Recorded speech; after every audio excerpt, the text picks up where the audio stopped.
അസ്സലാമു അലൈക്കും വറഹ്മത്തുള്ളാഹി തആല വബറകാതുഹു. പുതിയൊരു വീഡിയോയിലേക്ക് എല്ലാവർക്കും സ്വാഗതം. ഇൻഷാ അല്ലാ ഇന്നത്തെ വീഡിയോയിൽ നമ്മൾ പറയാൻ വേണ്ടിയിട്ട് ഉദ്ദേശിക്കുന്നത് എന്താണെന്ന് വെച്ച് കഴിഞ്ഞാൽ നല്ല മരണത്തിൻ്റെ 7 അടയാളങ്ങളെ കുറിച്ചാണ് കേട്ടോ. നമുക്ക് എല്ലാവർക്കും മരണമുണ്ട്. ഒരാൾ ജനിച്ചിട്ടുണ്ടോ എങ്കിൽ അയാൾക്ക് മരണമുണ്ട്.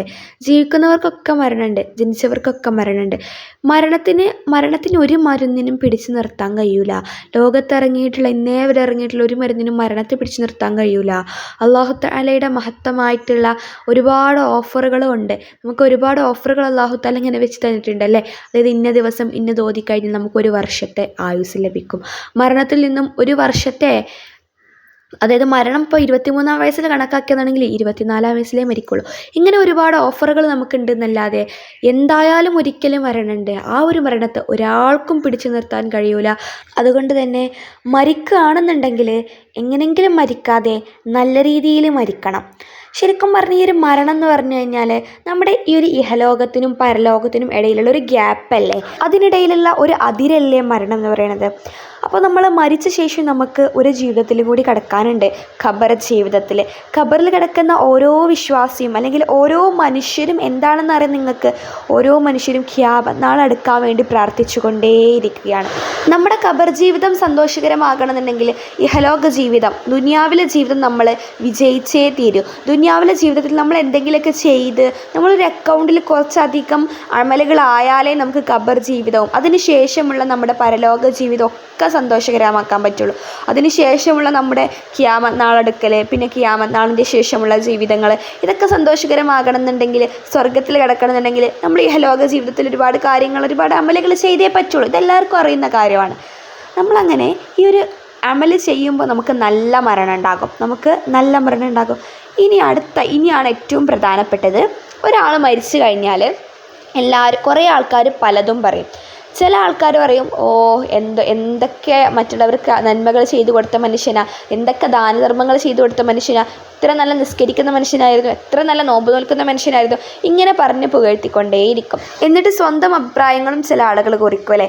ഇയാൾ മിക്കവാറും സ്വർഗത്തിലായിരിക്കും, ഇയാൾക്കുള്ളത് സ്വർഗം മാത്രമാണ്, നരകം ഇയാൾക്ക് കണക്കാക്കി വെച്ചിട്ടുണ്ട്. ഒരിക്കലും നമ്മളെ നാവ് കൊണ്ട് നമ്മളിങ്ങനെ പറയാൻ പാടില്ല. കാരണം അല്ലാഹു തആല അവർക്ക് അഥവാ എങ്ങാനും നരകം കണക്കാക്കി വെച്ചിട്ടുണ്ടായിരുന്നെങ്കിൽ പോലും അത് അവരെ നേരെ സ്വർഗത്തിലാക്കിയിട്ട് ശേഷം നമ്മളാ പറഞ്ഞ കാരണം കൊണ്ട് മാത്രം നരകത്തിലാക്കും. കാരണം അതൊക്കെ തീരുമാനിക്കാനുള്ള അവകാശം അല്ലാഹുവിന് മാത്രമാണ്. നമ്മളത് ഒരിക്കലും പറയാൻ പോലും പാടില്ല. നമ്മളതിനെക്കുറിച്ച് ചിന്തിക്കേണ്ട ആവശ്യമേ ഇല്ല. മനസ്സിലായല്ലോ? അപ്പോൾ എങ്ങനെയാണ് ഇന്ന് നമുക്ക് മനസ്സിലാക്കാൻ പറ്റും? അല്ലാഹു അതിന് ഒരുപാട് അടയാളങ്ങൾ തന്നിട്ടുണ്ട്. ഒരാൾ മരിച്ചു കഴിഞ്ഞാൽ അത് നല്ല മരണമാണോ, അയാൾ സ്വർഗത്തിലേക്കുള്ള മനുഷ്യനാണോ എന്ന് നമുക്ക് മനസ്സിലാക്കാൻ പറ്റും. എന്ന് കരുതി അത് നാട് മുഴുവൻ കൊട്ടിഘോഷിച്ച് നടക്കുക എന്നല്ല അർത്ഥം. നമുക്ക് മനസ്സിലാക്കാൻ വേണ്ടിയിട്ട് അല്ലാഹു കുറച്ച് അടയാളങ്ങളൊക്കെ തന്നിട്ടുണ്ട്. നമ്മൾ ബന്ധുമിത്രാദികൾ മരിച്ചാൽ, മറ്റ് കുടുംബക്കാർ, നാട്ടിലുള്ള ആൾക്കാർ ആര് മരിച്ചു കഴിഞ്ഞാൽ നമുക്ക് നല്ല മരണമാണോ എന്ന് എങ്ങനെ മനസ്സിലാക്കാം? അതിനുള്ള അടയാളങ്ങൾ, അതിലുള്ള ഒന്നാമത്തെ കാര്യമാണ് കലിമ ചൊല്ലി മരിക്കുക എന്നുള്ളത്. മുത്തുനബി സല്ലല്ലാഹു അലൈഹി വസല്ലമ തങ്ങൾ പറഞ്ഞിട്ടുണ്ട്, ഒരു വ്യക്തിയുടെ അവസാന വാക്ക്, ആരെങ്കിലും ഒരു മനുഷ്യൻ്റെ അവസാന വാക്ക് കലിമയാകുന്നോ എങ്കിൽ അദ്ദേഹം സ്വർഗത്തിലാണ്. നമ്മുടെ അവസാന വാക്ക് കലിമയാകണം, അതിന് കഴിയണം. പക്ഷെ എല്ലാവർക്കും അതിന് കഴിയൂല. നമ്മൾ ഇഹലോകത്ത് നമ്മൾ അക്കൗണ്ടിൽ കുറച്ച് അമലുകളൊക്കെ ഉണ്ടാക്കി വെച്ചാൽ, നമ്മൾ കുറച്ച് നല്ല അല്ലാഹു പറയുന്നത് കേട്ട് അത്യാവശ്യം നല്ലൊരു വിശ്വാസിയായി കഴിഞ്ഞാലേ നമുക്ക് കലിമ ചൊല്ലി മരിക്കാൻ പറ്റുള്ളൂ. ഒരാൾ കലിമ ചൊല്ലിയാണ് മരിക്കുന്നതെങ്കിൽ നിങ്ങൾ ഉറപ്പിച്ചോ, അദ്ദേഹം സ്വർഗത്തിലേക്കുള്ള ആളാണ്. ഇനി രണ്ടാമത്തെ അടയാളം എന്ന് പറയുന്നത്, ഒരു വ്യക്തി മരണപ്പെടുമ്പോൾ അദ്ദേഹത്തിൻ്റെ നെറ്റിത്തടം വിയർക്കുന്നുണ്ട് എന്നുണ്ടെങ്കിൽ അദ്ദേഹത്തിൻ്റെ നല്ല മരണമാണെന്ന് നമുക്ക് ഉറപ്പിക്കാൻ വേണ്ടിയിട്ട് പറ്റും. സാധാരണ നമ്മൾ എന്തെങ്കിലും കഠിനമായിട്ടുള്ള ജോലി എടുക്കുമ്പോൾ മാത്രമാണ് നമുക്ക് നെറ്റി വിയർക്കുന്ന അവസ്ഥ വരുന്നത്. പക്ഷെ മരണപ്പെടുന്ന സമയത്ത് നെറ്റി വിയർക്കുകയാണെന്നുണ്ടെങ്കിൽ എല്ലാത്തിൽ നിന്നും അദ്ദേഹം മോചിപ്പിക്കപ്പെട്ട് നല്ല ഒരു രീതിയിൽ നല്ല അക്കൗണ്ടുമായിട്ട് ആണ് അദ്ദേഹം പോകുന്നത്. നല്ല മരണമാണ് അദ്ദേഹത്തിൻ്റെത്. ഇനി മൂന്നാമത്തെ അടയാളം നമ്മൾ നോക്കുകയാണെന്നുണ്ടെങ്കിൽ, മഹാനായ അബ്ദുല്ലാഹി ഇബ്നു അംർ റളിയല്ലാഹു അൻഹു വിവരിക്കുന്ന ഹദീസിൽ നമുക്ക് കാണാൻ വേണ്ടിയിട്ട് പറ്റും. മുത്തുനബി സല്ലല്ലാഹു അലൈഹി വസല്ലമ തങ്ങൾ പറഞ്ഞിട്ടുണ്ട്, ഒരാൾ ജുമുഅയുടെ രാത്രിയോ ജുമുഅയുടെ പകലോ മരണപ്പെടുകയാണെന്നുണ്ടെങ്കിൽ അദ്ദേഹത്തിൻ്റെ ഖബർ വിശാലമാക്കി തീരും. പക്ഷേ ഈ ഒരു ഹദീസിൽ ഒരു നിബന്ധന കൂടി പറഞ്ഞിട്ടുണ്ട്. ഏതെങ്കിലും ഒരു വ്യക്തി അല്ലാഹു തആല മനസ്സിൽ തീരെ കൊണ്ട് നടക്കാത്ത, അല്ലാഹുവിനോട് തീരെ അടുപ്പമില്ലാത്ത ഒരു വ്യക്തിയാണ് അന്നേ ദിവസം മരണപ്പെടാറുണ്ട്. അങ്ങനത്തെ വ്യക്തികളാണ് മരണപ്പെടുന്നതെന്നുണ്ടെങ്കിൽ അവർക്ക് ഇത് ലഭിക്കൂല.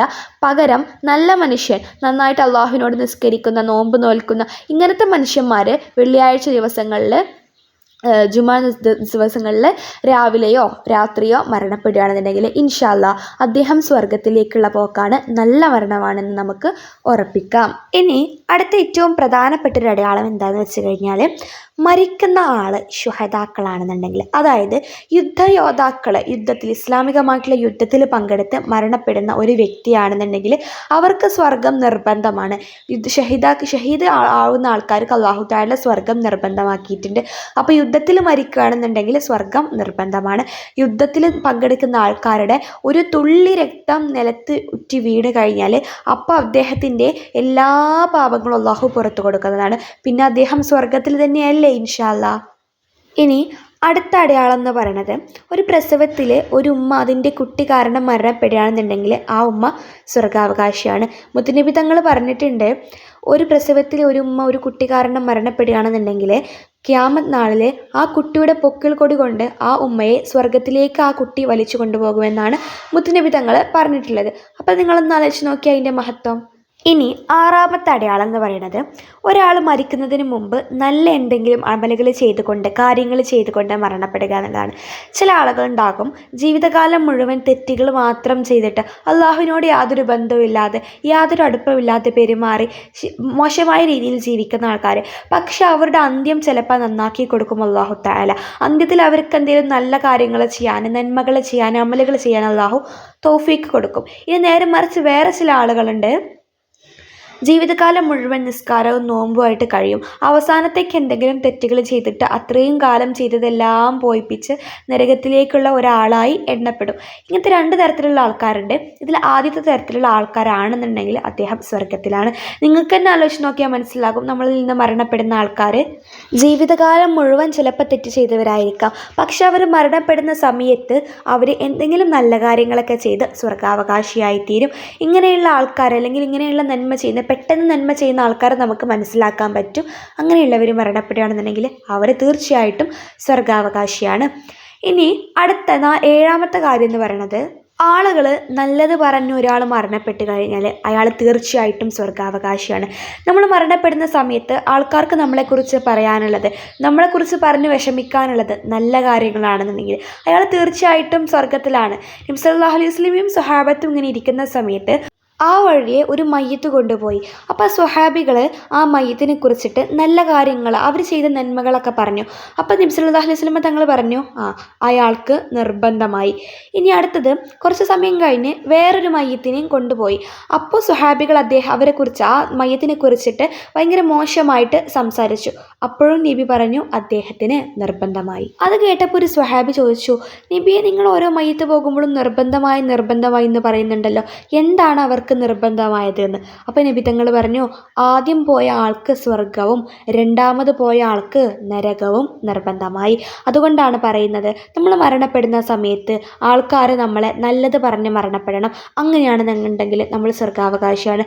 വെറുതെ നല്ലതൊന്നും പറയൂല, നമ്മൾ അതിന് വേണ്ടിയിട്ട് പരിശ്രമിച്ചേ തീരൂ, പ്രയത്നിച്ചേ മതിയാകും. അതുകൊണ്ട് തന്നെ നമ്മൾ നല്ലൊരു മരണം എല്ലാവരും ആഗ്രഹിക്കുക. നല്ലൊരു മരണം ആഗ്രഹിച്ചിട്ട് അതിനു വേണ്ടി പ്രവർത്തിച്ചു കൊണ്ടേയിരിക്കുക. ആളുകൾ നല്ലത് പറയണമെന്നുണ്ടെങ്കിൽ നമ്മൾ നല്ല കാര്യങ്ങൾ ചെയ്തുകൊണ്ടേയിരിക്കണം. അങ്ങനെ നല്ല കാര്യങ്ങളൊക്കെ ചെയ്യുക. അല്ലാഹു തആലയുടെ അടുക്കൽ സ്വർഗത്തിലൊരു സീറ്റ് ഉറപ്പാക്കി വെക്കുക ഇൻഷാ അല്ലാ. ഈ ഒരു വീഡിയോ നിങ്ങൾക്ക് എല്ലാവർക്കും യൂസ്ഫുൾ ആയെന്ന് വിചാരിക്കുന്നു. മറ്റുള്ളവർക്ക് കൂടി ഷെയർ ചെയ്ത് കൊടുക്കാൻ മറക്കരുത്. നല്ലൊരു വീഡിയോ ആയിട്ട് നമുക്ക് അടുത്ത ദിവസങ്ങളിൽ കാണാം. അതുവരേക്കും എല്ലാവർക്കും അസ്സലാമു അലൈക്കും വറഹ്മത്തുള്ളാഹി വബറകാതുഹു.